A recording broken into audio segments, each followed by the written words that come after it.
Welcome everyone to episode 25 of Bullish Project. Back again with the weekly check-in. I used that line last week. I kind of like it. I don't know. I might stick with it. Who knows? Anyway, today's episode, another solo episode, and it's a little bit late today, so it's still going to be posted on Monday. It's just going to be really late Monday nights, but no worries. We're still getting it done. We're still getting it posted. Again, I'm in the rotation to get some guests back on the podcast, so I'm super excited about that. But this is a weekly podcast. So we still got to post the episodes. We still got to keep it going. Anyway, today's episode is super important, and one of the reasons why is because last few weeks on these episodes, I've been talking about talk. That doesn't make any sense. Anyway, I've been talking about me saying things about things that I've learned in the past week and kind of making it a recurring bit. But I kind of realized that this podcast is more or less a accumulation of everything that I've learned in the past week or even in general, and new topics that I want to talk about when I observe people and things that I see that need to be addressed and problems that I see that need to be addressed with type of content I do here. And ultimately it's just like this one big game of learning, right? Life is a big game of learning. And in this particular episode, I wanted to address a few things, but the first thing I want to get off my chest is actually the title of this episode. So I'm not even going to clickbait or nothing. I'm not going to make you wait to the end of the episode. I'm just going to get right into it. I want you to be the best version of you, but don't infringe on others to be that version of you, right? The title of this episode is very motivational. What I do is very motivational. I'm going to try to be a little bit more upbeat and not depressing when I talk, because I've heard that before. I'm going to try to be the guy that kind of gets you amped up to do stuff. And when I say that, when I say don't infringe on others, I mean that life is a balance. You don't have to take something away from somebody in order to gain for yourself, right? You don't have to say something bad about somebody in order to feel good about yourself. You don't have to do that. You can be supportive of both yourself and the person who is needing that lift up, but you don't have to tear them down to be the version of yourself. And the reason why I say that is because some of you who watch this might be Big Brother fans, but I've been watching older seasons of Big Brother in addition to the current season, and huge Big Brother fan. I've been watching for over half the seasons that have been aired on TV, and I've gone back and watched older seasons every now and then and kind of getting the gist of everything. But I've been watching Big Brother season 12 lately. And to summarize, for those who don't watch it or don't really know what it is, it's a reality TV show where 12 to 16 house guests, however they decide to do it, that for that particular season, because it changes, they are in a house for up to 3 months. Person gets evicted each week. Different twists and competitions that will have somebody put two nominees on the block to be evicted, things like that. And then there's one person each week that gets evicted. But the TV show also follows the people inside the house with their social moments as well. So it's a mixture of competition and it's a mixture of social moments where, mostly strangers. Sometimes they do twists where they bring back people that know each other, but mostly strangers intertwine in a situation where, they're cut off from the outside world and they don't have any contact from anyone, not even their family. So it's a much different environment than what most of us are used to nowadays, and put that on top of the fact that they're in this house with a bunch of strangers, and as you can imagine, things can pop off. And in this particular season, the reason why I want to bring this up in the first place is because there is a woman named Rachel who is um, very eccentric, I'll say. I don't want to use any words to bash anybody, but eccentric is definitely the word that I can use without being super bashful. Who kind of butts heads with most people in the house. And when I'm watching this season back, I didn't really see it at first because I was too young to really realize what was happening, but I've kind of picked up on how people operate and the different types of personalities with the people that I interact with.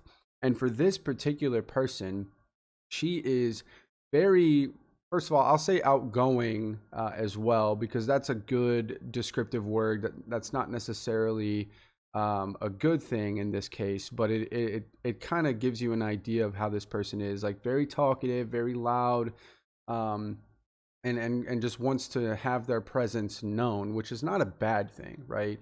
And with the particular podcast episode that I'm doing today, I want you to kind of think about the person that you want to be and the person that you are, and where does that line up? Where are you at? Where do you want to be? And does it line up? Is it 90% lined up? Is it 70%? Like, what do you need to work on? Things like that. But being aware of it is number one, because you cannot fix any problem you're not aware of. And I give people the benefit of the doubt for the most part when it comes to being like forgiven and understanding where people come from, even if they're being mean and things like that. But in this case, and I can understand where this particular person, like their mindset, like how it works, but this particular person is very toxic. This Rachel person on the show, she's very toxic. She's very argumentative with people and very defensive when it comes to arguments. And I've kind of picked up on that as mainly like insecurities and feeling like she's being personally attacked at all times. So that's why she reacts that way. But the types of behaviors that she displays are super, not necessarily triggering for me, but like it kind of makes me upset even watching the season back again. And this is like a 10-year-old season, just because those types of behaviors I've dealt with before and I've been a part of, and I've actually done those types of behaviors myself before when I'm in a situation where I feel like my back's against the wall and I'm being like kind of bullied or whatever. But she lashes out against people who don't even have any bad intentions for her. For example, somebody went face to face with her in a competition and she lost. The other person celebrated because they won and they were the underdog in that particular face off. And she got mad because she celebrated. The other person celebrated, right? It was two girls. The other girl who won celebrated because she won. Like, in my opinion, that's not a personal attack on Rachel for losing. That's just, hey, I won, I'm excited. And you can do both, right? You can personally attack somebody separate from just being excited that you won. But I don't think they exist at the same time, if that makes sense.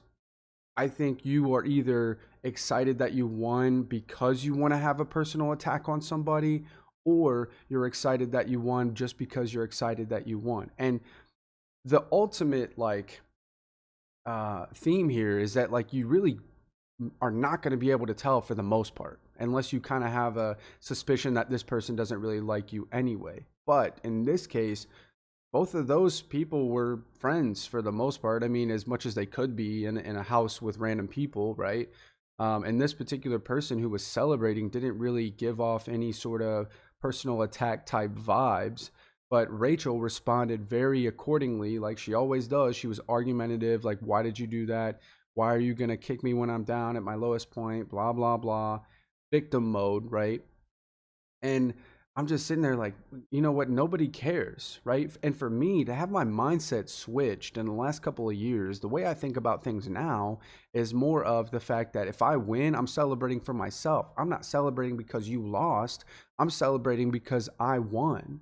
And there's two different, like, that's a completely different mindset. Like when you look at it from one side, it's, oh, I won, right? I'm celebrating. But if you're the loser in that case, it is going to sting for sure.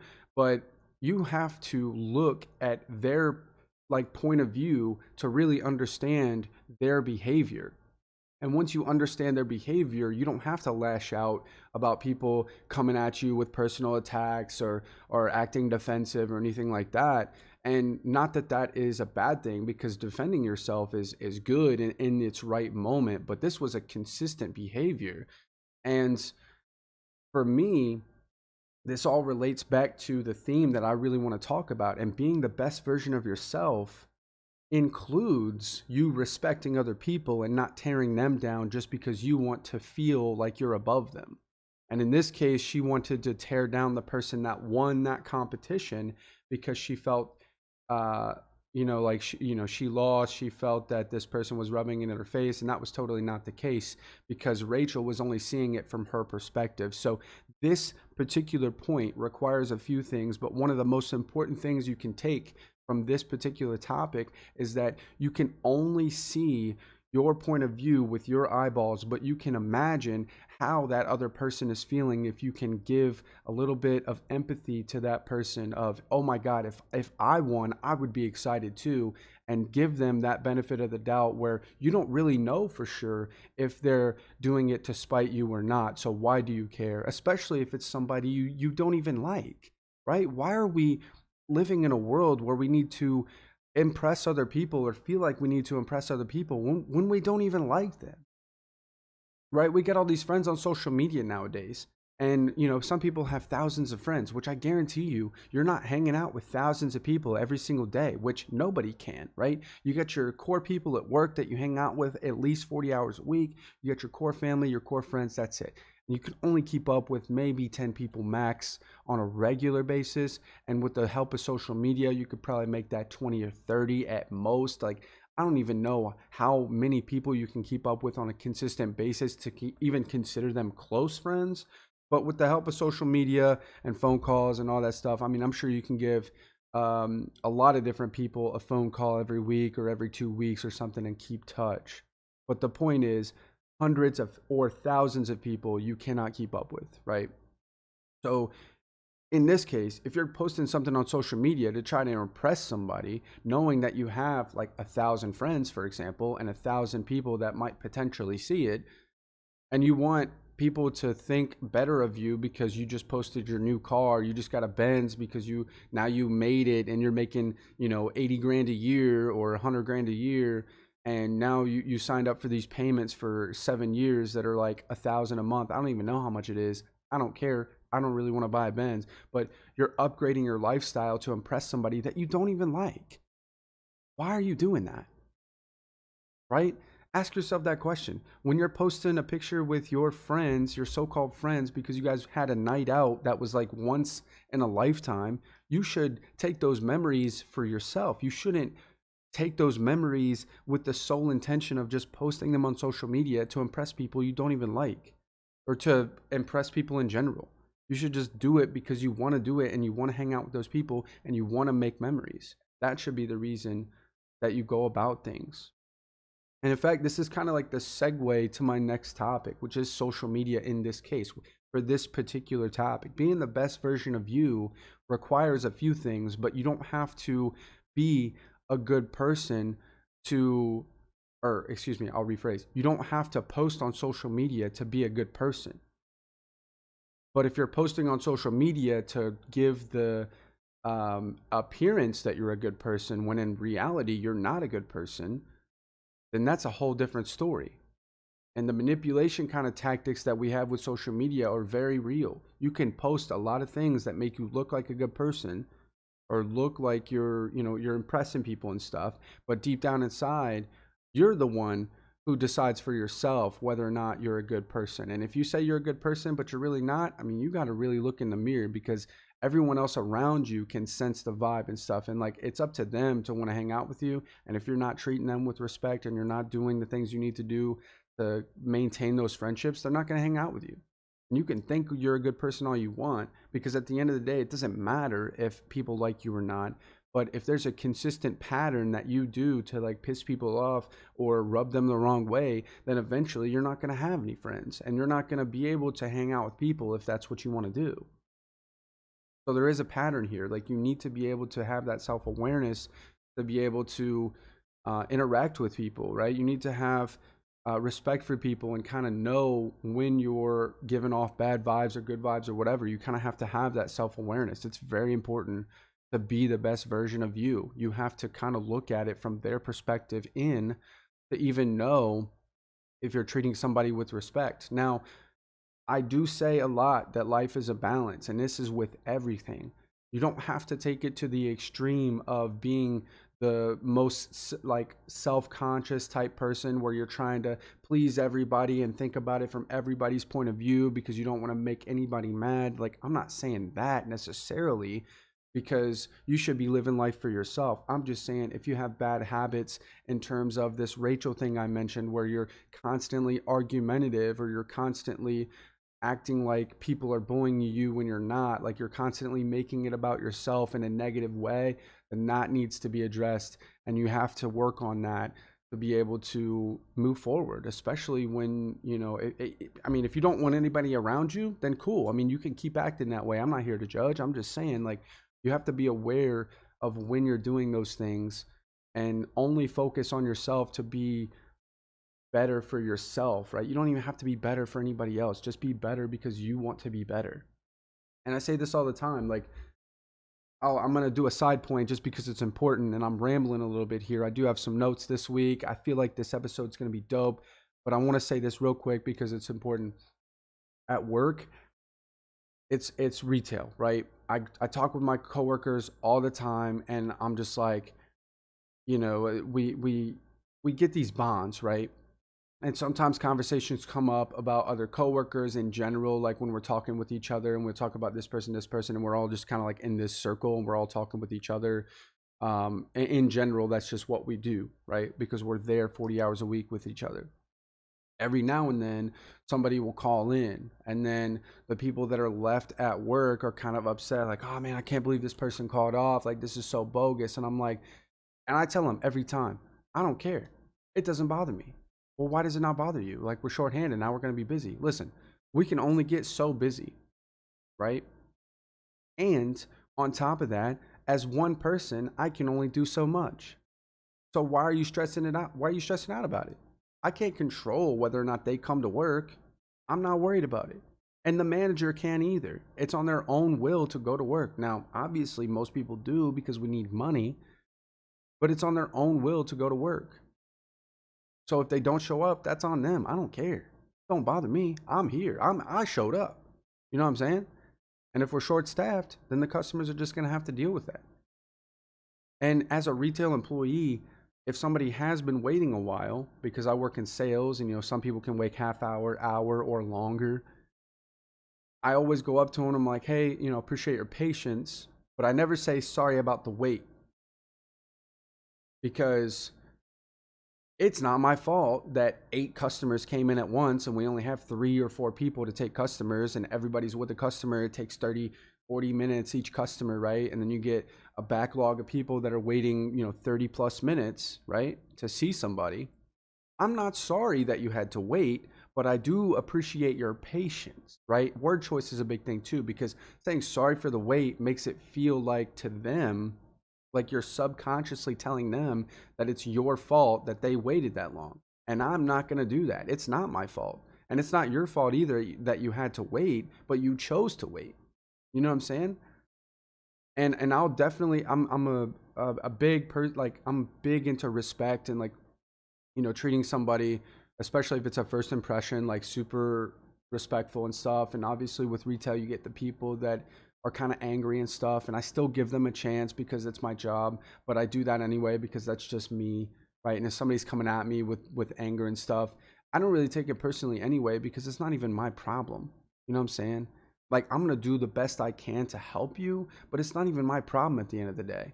But why am I worried about it? But if I'm in a position where I can help that person, I'm going to, of course. But I don't make problems mine if they're not mine. You know what I'm saying? I don't go out of my way to make it about me. I just don't. You know what I'm saying? Okay, that person isn't going to show up. It's not about me. Like, I don't care. I'm just going to do what I can do for the team when we all show up and we're down a person, and that's it. We just keep going, So I just wanted to throw that side note in there because it's kind of important, but ultimately, it kind of has the same thing with holy moly, with what I want to talk about. The next topic, oh my God, this has been like bothering me so much. And like, the first topic was bothering me so much, but the fact that I'm sitting down doing this episode right now, and how I have so much energy and I'm just ready to, like, get it out there, it's unreal. Anyway, the next note that I have here, it says, you can be honest, but don't use that as an excuse to be rude. I don't know how many of you listening to this right now or watching this right now how many of you, just think to yourself, how many of you know a person that is like, I'm not rude, I'm just honest. I'm gonna keep it real with you. I'm gonna keep it 100. I'm just blunt. And it's like, okay, that's cool. And if that's truly how it is, then that's fine. Like, everybody loves an honest person. And, nobody's really on earth to deceive people purposely for the most part. Like I said, I'm a big believer in the benefit of the doubt. But, we'll just throw that out there. But don't use that as an excuse to be rude. So in this case, if you're just truly being honest, but you're being considerate about it, then fine. I'll give you that, because it's essentially a good way to go about things, right? Like I said, nobody really likes to lie, and nobody likes a liar in general. So, but when you're talking about people that are like, "Oh yeah, I'm not rude, I'm just honest," like, in my experience, I personally know people that have said that to me in my past, that are no longer in my life for a reason, but they tell me that, and then I kind of pick up on their tendencies. Like, they'll say, "Oh my God, that shirt looks ugly on you," and it's like, yeah, okay, that might be honest, because ugly is an opinion anyway, so that's not necessarily a fact. It might be honest from like your standpoint, but it's rude. You know what I'm saying? Like, do you ever just go up to somebody and be like, "Hey, I hate your shirt. It's ugly." Most people don't do that. In fact, I have this hat on right now, my Zed's Dead hat. First of all, this is my lucky hat, and I also have a matching jersey to go with it. And I love it so much because I get positive reinforcement from random strangers that are just like, "Oh my God, I love your jersey. Oh my God, I love your hat. It's so cool." But almost never, in fact, this has never happened to me, and I think I might be grateful for that, because I feel like it probably does happen, but it's a far less majority of the time than it is if somebody were to compliment you. Most people don't go up to you and say, "That's ugly." You know what I'm saying? You might think to yourself, but you're not going to just go up to that person and actually say it, right? It creates confrontation that nobody really wants, and it's uncalled for as well. Like, you're just going to cause a scene. Most people wouldn't want to do that. So my point here is, if you are one of those people, or one of those people, get away from it, right? Get away from it.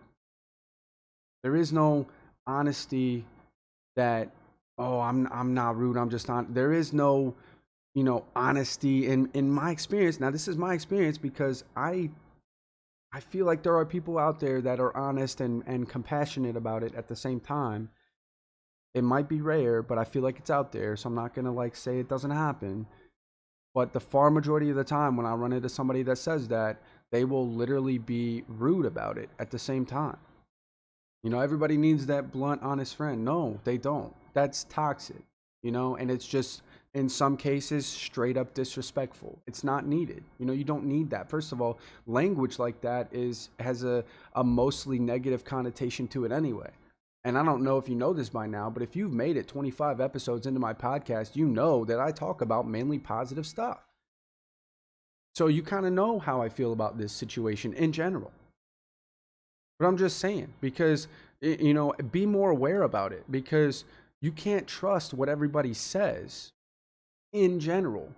The reason why, because I'm kind of backtracking on what I said, because most people are not going to lie, so you could theoretically trust what everyone says. But here's why you need to be careful with that. The main reason is because they're telling you their truth from their perspective. And I've learned this because I worked in sales, and I still do. When somebody comes in and says, "Oh, there's a problem with my phone." What is it? It doesn't do this. And I'm just like, "Okay, let me see." And I go through, well, I don't go through their phone, but I go through and try to mimic the issue that they're describing, right? And most of the time, if somebody doesn't know what they're doing with the phone, then they'll blame it on the phone. "This phone doesn't work. This phone is garbage," right? "This phone is terrible. It's not working." And I'm just like, "Yeah, okay, sure, it's not working," right? In my mind, I'm just like, "Yeah, I don't believe you, because I haven't seen it for myself." And the reason why I do that is because, like, I don't even know the percentage, but a far majority of the time, Like I'll literally fix their issue within the first 5 minutes of even talking to them. And and some of you might be guessing or speculating. I don't think it's really worth noting, but I'll say it anyway. Most of those people are the older crowd because they're just strictly uneducated. And I don't mind educating them because it's my job and I love it. But I don't go, as soon as they leave, because some people can be rude about it or whatever. I don't talk bad about them as soon as they leave in the sense of, oh my God, like that person was a bitch. I don't say that. I do talk about it sometimes, but most of the time it's just like, yeah, their ringer was off or something, they weren't getting their notifications because their ringer was off. But it's never like I never meet their negativity with more negativity. I just don't do that. Somebody comes in, this phone sucks, you fix it, and then they slam their phone down on the table. Like my first instinct is to just ignore exactly what they just did in their actions for the first time. First of all, I'm not somebody who's a pushover and somebody you can just walk all over in general.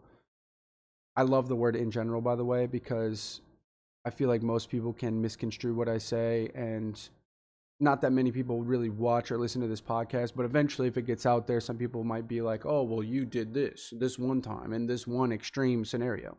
Anyway, whatever. Somebody throws their phone down, they're being rude to me. My first instinct is to be like, okay, cool, that's strike one. Everybody has a bad day. Like I'm not gonna say anything about it, and I just move on. Right. And I keep going through the process and the transaction, whatever I'm doing with them, and I try to help them as much as possible. Right. And they tell me their phone isn't receiving notifications, right? So the first thing I do is I go on their phone, right, and I look up notifications, and I make sure their notifications are on, which most of the time they're not, so I just turn it on. But then I go through the process and I give them several chances. And it's mainly in the form of three strikes you're out, but it just depends on how severe it is, right? I've strictly refused to help people before because they just won't stop. It's like they come in and say, this freaking phone sucks, right? They slam it down, strike one.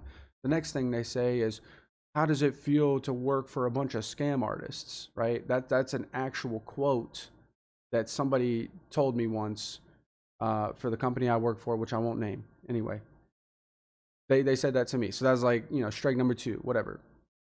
So, I give them the benefit of the doubt and I try to educate them instead of hating on them. I'm like, well, why do you say that? I have them clarify, I have them elaborate a little bit. Most people, and here's the reason why I do that, because some people might be like, oh, I would never stand for that. Why do you take it so much? First of all, I don't really care. Like, that's on them. It's not on me. And if somebody's going to act out like that, it looks bad on them. So really, it's not my reputation that I'm ruining. So that's on them. That's number one. Number two, it's not my personal problem, and theoretically, I could choose to help you or not. So I'm giving you the opportunity to treat me with respect like I treat you, and I lead by example. So the best thing I could do in that situation is to lead by example and make sure that I'm treating them with respect and give them a minute to vent and be heard. Because sometimes that's all it takes, right? People say a million things that they don't mean when they're upset or hurt or frustrated or whatever it is, mad, angry, whatever emotion you want to attach to it.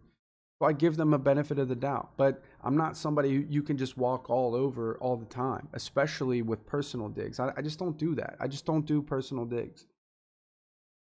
Somebody was to call me like a fat ass or something like that, that immediately just shuts my brain off to anything else you say after that. I'm just like, cool, have a nice day. I'm done helping you. You know what I'm saying? Like you had your chance.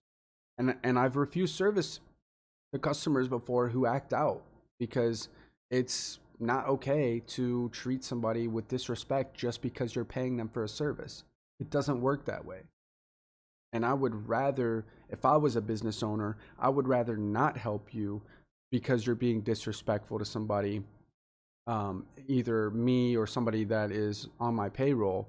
If I'm not business owner, I would rather lose a customer than and protect my team and stand up for my team than I would to bow down to you just because you think that you have all the power in the world because you're going to pay me, right? You got this credit card and you're just like, well, I'll just take my business elsewhere. Like that doesn't bother me. Take it elsewhere. Don't threaten me. Like I would rather serve good customers and not bad ones anyway. You know what I'm saying? But again, I'm generally the empathetic type person. So it doesn't normally get to that point, right? I normally de-escalate it. If I'm gonna brag on myself, I'm pretty good with that. Generally, de-escalating customers when they're angry normally comes in the form of educating them. That's literally all it is most of the time. Like sometimes they just don't understand something, and if you educate them and tell them why it happened or give them as much clarification as possible, they'll bow down from their anger most of the time. And that's why I'm not worried. That's another reason why I'm not worried about when somebody comes in angry like that. And being the best version of yourself, it includes the good times, right? Because when everything is good, how, like, what version of you are like, oh, holy cow, what version are you of yourself when everything's good? And then you look on the other side of the spectrum here, and you're looking at like the bad times, right? And what kind of person are you when it's bad times? Are you still that good person? Because it's easy to be a nice person when everything's going good, right? But is it easy, or dude, my brain just got a bunch of fog. Is it still easy to be that kind of person when it gets hard? When somebody's yelling at you, when somebody's, when you're taking the brunt of their frustration. But I will tell you this, the only way to get rid of that is empathy, for one. Two, you got to be a good listener. And three, you need to treat them as if they're not treating you badly sometimes, if that makes sense. Like, don't take it personal. And you can really only change their mindset from negative to positive if you are positive yourself, right? It just, I don't know if that's like some sort of laws of physics or psychology or whatever, but it just doesn't work the way you want it to work when you try to fight fire with fire. When you're bringing negativity into the conversation, and because they did, and now you're trying to have this battle with them, like that just doesn't happen. Like the easiest way is to be genuine first off. Like that's another important thing, to be genuine, right? Because sometimes people are like, "Oh yeah, whatever," like, and they're kind of sarcastic about being positive about it. You have to be genuine, and then you have to try to be as genuinely positive as possible, right? Because genuine and then negativity, that's probably the worst form of it, because ingenuine negativity is a little more excusable in my opinion, especially if it was heat of the moment. Now, if it's a more consistent pattern, like I said, we kind of already talked about that. But if it's just like somebody lashed out one time, and never really did it again because they were angry, that kind of stuff is a little more forgivable, especially if it was things that they didn't really mean. So, but if you're being genuine and positive about stuff, that is the easiest way to flip somebody around from being negative and back into the positive zone. I promise you. I just spilled some water. It's a good thing I have towels and stuff to clean it up. So yeah, in general, what I want to close this episode out with is the fact that life teaches you lessons in many different ways. I kind of talked about that already. Whether it's watching Big Brother 12 like what I watched, and rewatching it kind of taught me some more lessons about what I used to see and what I used to take in as a child. Sometimes it takes the fact that you watched something as a child when you were 6 years old, then 10 years later, then 5 years later, after that, like when you're 21, you watch it again at 16 and again at 21 to really fully understand what's going on with something.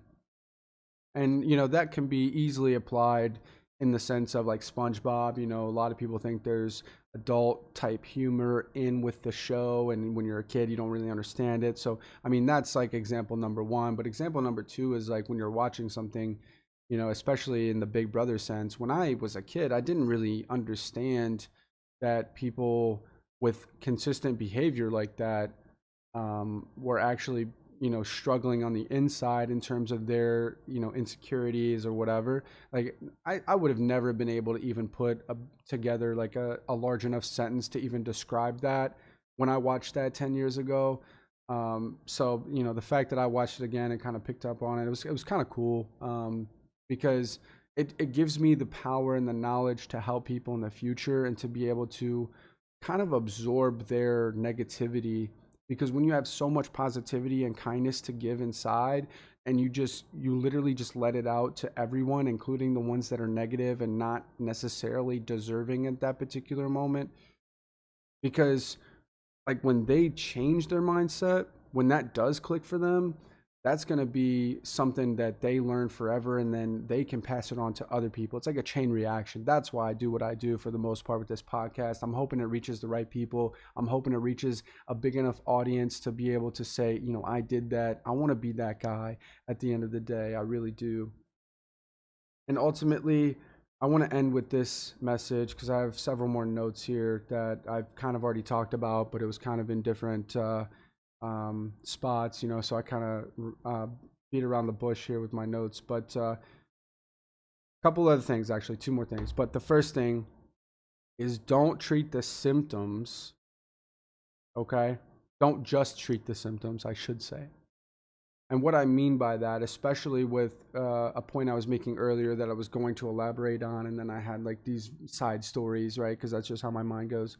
But recently, I've deactivated a lot of my social media notifications, including TikTok, Facebook, Instagram. Like I don't have notifications on those platforms anymore. And the reason why is mainly because I don't just get notifications from my friends. I get notifications I don't want as well, and I haven't revisited that in a while. But at the time, it wasn't customizable. Like TikTok, for example, I was getting random notifications that were clickbaity that didn't even apply to anything that my friends posted or anything that I posted and people were commenting on. So I was like, I'm just turning them off. Like, this is annoying. I'm tired of getting these notifications. And now I can, at my free will, now that I'm not chained down by those notifications, I can check it whenever I want to instead of feeling like I have to. But the key factor here is that if you turn off the notifications, yet you still want to check the app as much as humanly possible, that's really not going to matter. Because you don't need the notifications to check the app often, right? And balance is important. So, I mean, if you can realize in your life that maybe you're looking at TikTok too much or Instagram too much and you don't really want to, then turning off the notifications is not going to really fix that problem. It's only going to band-aid it for a little bit. It's the same thing with, oh, I'm going to delete Facebook tonight. Everybody, if you need to get a hold of me, here's my number or whatever.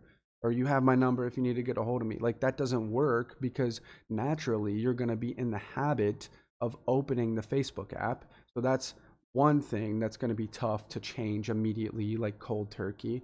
But the second thing is you actually do use that platform more than you might think. It's kind of like keeping your brain busy, keeping up with the Joneses in a sense, where you can kind of see what everybody's doing and feel connected to them, which is a good thing sometimes. But if you know that it's bad, like it's distracting you and it's not benefiting you in your daily life, yet you're still like semi like addicted to it, it's not going to matter if you disable the notifications. You have to become comfortable with forgetting about it or not checking it every so often, and almost forcing yourself to not check it, especially if you think it's a problem, because the real cause, or whatever you want to call it, not the symptom, right? The symptom is the notification in this case, right?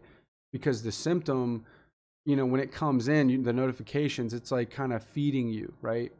So you can kind of shut off that faucet, but the water's still there, you know what I'm saying? So at any point, you could just turn the faucet back on, and now you have water, right? And those are several interesting analogies. But what I mean is, like, if you're going to check the app anyway, turning off the notifications does not matter, right? It might make you forget about it for a little bit longer than normal, but if you're constantly checking Instagram because you're waiting for a text back from your friend, or you like this cute girl and you're trying to talk with her, like, turning off the notifications is just going to make you want to check it more, because then you don't even know like what you're missing out on, right? So it's important to kind of realize what is the actual cause of your habits and what you want out of life, right? The self-awareness piece is huge here. So the social media thing, I just wanted to input that in there a little bit. But the last thing I'll leave you guys with for today's episode is I'm going to elaborate on what I've said a few times in this episode, and that's finding the balance in life.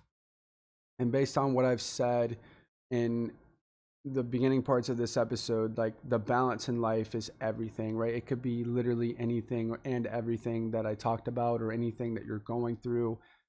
The balance in life is mainly talking about not one extreme or another, but try to be as in the middle as possible. And that is literally with anything, right? If somebody tells you, hey, don't do that, and then you just kind of throw up your hands like, fine, I just won't ever do that again. I won't ever do anything again, and you just kind of like take it to an extreme. Like, that's not necessary, right? Because all they said was don't do that, right? And they were just talking about that specific thing, right?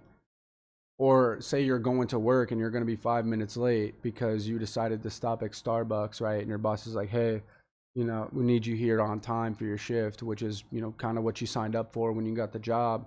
And you're just like, well, you're lucky I even showed up anyway, right? And I mean, obviously that's like a satire kind of thing that I see on social media where people make jokes about it. But like, if that's the way you actually think, then you kind of have a problem, because ultimately you signed up to come to work at a scheduled time. And if you're not there, then, and we could get into like the super deep conversation where, like, life is bigger than just kind of being on time to work and all that. But I'm just saying, in general, if you are constantly late to work and your boss is like, hey, kind of, could you like try to show up on time at least, and you're just like, well, I guess, I just won't show up at all, or you're lucky I showed up at all. Like, that kind of extreme is like, because the other person, like your boss, they're going to be like, all I said was, show up on time. And it's not going to always go like that. Sometimes the boss is more condescending.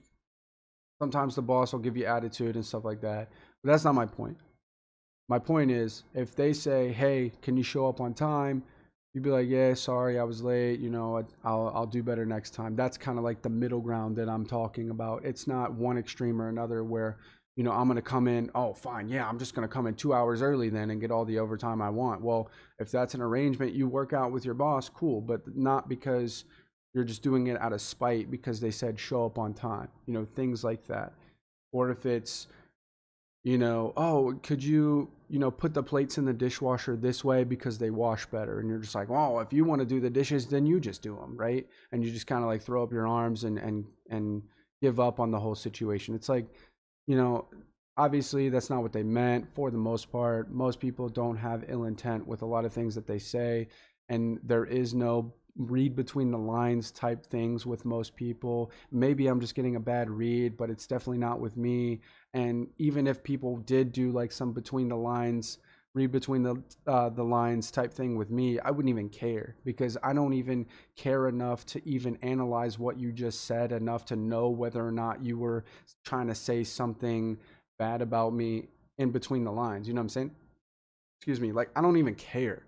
I don't even care enough. So maybe that's my thing, because I'm not worried about those type of things. I'm not worried about whether or not you're trying to get one over on me by saying or doing a certain thing.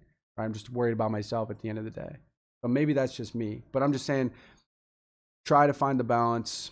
Try not to take one extreme or another. Try not to take an extreme negative stance on something, and not even an extreme positive stance on something, in the sense of, impracticality. Like, be practical about it. Don't be like impractically positive about everything, because then people will feel that you're ingenuine. Same with being negative, right? So just think about that, and I'll leave you with that challenge for this week leading into next week. Just try to be a little more self-aware about what you do, right? And the last thing I want to say before I get out of here, and this is going to be a little motivational. I'm going to try to get hyped for this little statement. Like, I can even see, like, I don't know if y'all can see this, but like, if you're watching on YouTube right now, I don't even know how to like position my head, but like my ears are a little red right now. No, that's just the lighting, whatever. They might even be a little red. I don't know, whatever. I'm getting pumped, man. Like, this episode is so dope. And the last thing I want to say, because I lied the first 3 times when I said this is the last thing I want to say. A lot of people out there watching this video or listening to this podcast, you have a gift and you're not using it. You know what that gift is, and you're not using it because you don't have the time. You don't want to make people mad or upset or have them judge you or whatever. And you're just not using your gift. You're not using your degree. It was your dream degree, and now you're not using it because it doesn't pay enough, and you're not even trying to make it work. When in 2022, you can make anything work and make money on social media. You're not even trying to pursue what you want to pursue, even though you already know what it is. And if you don't know what it is, great. You can spend the next 5 years, especially if you're young like me, trying to figure it out. And even if you're not young like me, even if you're 40 or 50, you could still spend the next 5 years trying to figure it out and then pursue it. But some people have it figured out theoretically, right? Oh, yeah, I have my life figured out at 28, and now I know what to do. Now I know what I want to do. And yet you're not attacking it. Right? You're just letting your gift go to waste. Like, why are you doing that? Go out there and use your gift because there's a reason you're on this earth. And the reason you're on this earth is the gift that you've been given to then be that person that you were supposed to be. And the person you were supposed to be is the person you want to be. It's your dream job. It's your dream, whatever it is. So go out there and do it. But I'll leave you guys with that. And I'm so excited to do the next episode and get everything squared away, get some more guests on here. I love the conversational flow. I'm just ready to get somebody else in here and talk about stuff. I love it. This podcast thing is so dope. One of my favorite things I've ever tried doing. And I'm hoping that I can keep that motivation up, that discipline up to keep it going. If you want to be a guest and you know me personally on this podcast, reach out to me. We'll figure out something. We'll find some topics. We'll sit down. We'll do the podcast. We'll post it. If you want to support me, the only way that you can do that right now is by hitting the subscribe button or follow button or whatever on my social media pages. I don't have any sort of monetary thing to sell you, but I would appreciate it if you supported me that way because it would mean a lot. It would get this content out to more people. Right? And I don't look at analytics a lot and I don't ask a lot either, but I would appreciate it if you did one of those things. Otherwise, keep listening, keep being yourself, keep trying to be better, and I'll see you next week for episode 26. Peace out.